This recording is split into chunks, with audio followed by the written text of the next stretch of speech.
How can governments make the most of their resources so citizens receive the best possible healthcare and education? In Zambia, the United States Agency for International Development AGIS project, led by Crown agents and implemented in collaboration with RTI and Connexus, partnered with the Zambian government to strengthen how government resources are managed in the health and education sectors.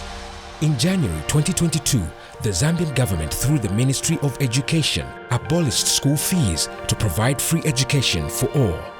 With the introduction of free education in Zambia, which was introduced to start from January 2022, one of the requirements was that schools which had previously been charging parents fees in order to meet their operational costs would now be receiving grants straight from government. But in order for them to qualify to receive these grants, they needed to have staff within the schools who were qualified to be able to receive, disperse, and account for these funds.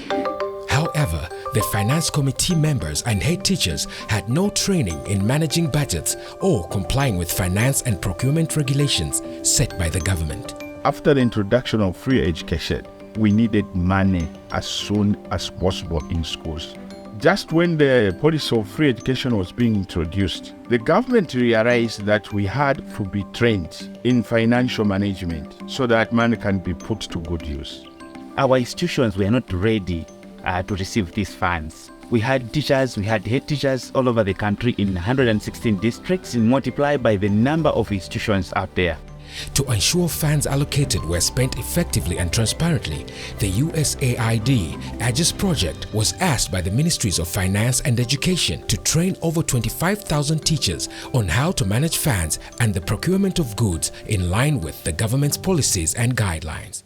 With this AGIS project, we were able to train over 25,000 teachers, just under 1.6 million kwacha, as opposed to about 35 million kwacha that was requested. If we use the old model of training, we would have probably trained just about 1,000, 2,000 or 3,000 teachers.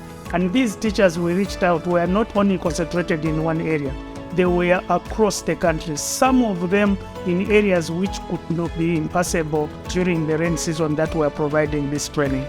Well, I can refer to the case of Mochinga province, over 2,000 teachers to be trained within a space of 3 weeks. Each and every school, each and every teacher, each and every head teacher in these particular institutions were to be trained. The USAID AGIS project had been working in 3 provinces and now rolled out the initial training to all 10 provinces in Zambia within 3 weeks. Fortunately for us, we had experience from the work that we had been doing in 3 provinces within the country. We had set up technical working groups.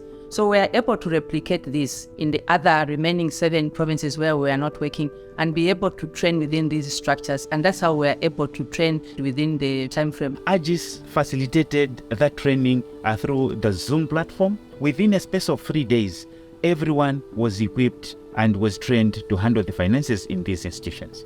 If it were to be done without the use of the Zoom platform, 116 districts, it meant the program was going to be delayed for about 116 days plus. The use of Zoom was a true forced measure for the country. For people to move from their various stations to the central place where they were going to attend this training, they needed to be paid DSA, they needed to be paid transport. The government saved colossal sums of money from using Zoom as an alternative to that, which was very excellent. Once the training had concluded, over 8,000 schools in Zambia qualified for the additional funding released from the government, now directly to schools. We have been able as a school to do proper planning, to do proper budgeting, to do proper procurement. As a result of funding, we are able to pay the suppliers on time. Everyone is eager to supply to us as an institution. We are able to do other activities, especially in production unity. Our fish ponds are done as expected. The growing of vegetables becomes easy for us. The rearing of chickens, the poultry section becomes easy to us. To improve the piggery section, it becomes easy to us. Even to improve the heads of the cattle which we have in school, it becomes easy for us. The goats which we have also, all these areas, this funding has been a great opportunity to us because we are able to diversify and do a number in sales. We were guided as to the Public Procurement Act procedures that we should practice when we are preparing teaching and learning materials and other requirements in the store.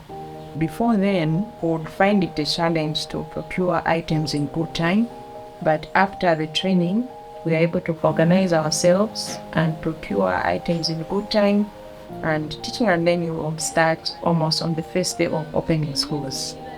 I have noticed a number of improvements. For example, there are situations where children were sitting on the floor. Things are changing in these schools. They are able to work on desks to supplement government efforts to mend the walls, even buying additional books. So there has been a lot of improvement. To support the project's impact long-term, the USAID AGIS project also reactivated finance committees in schools to monitor expenditure of school resources. Before 2020, we had a lot of debts. But when this training was actually introduced to us, we realized that it was important to get rid of the debts. This year, we had cleared all the debts, and this now has enabled us to operate on a cash basis. Looking at the side of the parents, we have observed, we are able to establish how the monies that government is sending to these schools is being utilized. Through the trainings that have been given, the school managers have been able to be more transparent, even to the parents. Equally, the teachers, they now know what goes on with their incomes and their expenditures. They are even able to see the books of accounts. So the AGIS program has brought a lot of improvements. As at now, even if the project is coming to an end, there are technical working groups at provincial level, district level, and some even institutional levels. So these are there to actually carry out the mantle that has been left by AGIS, so that when called upon, we can train any institution in public finance management, because we are well equipped as part and parcel of the technical working group. I have the knowledge, I have the skills, I have the material that was actually developed and designed by AGIS.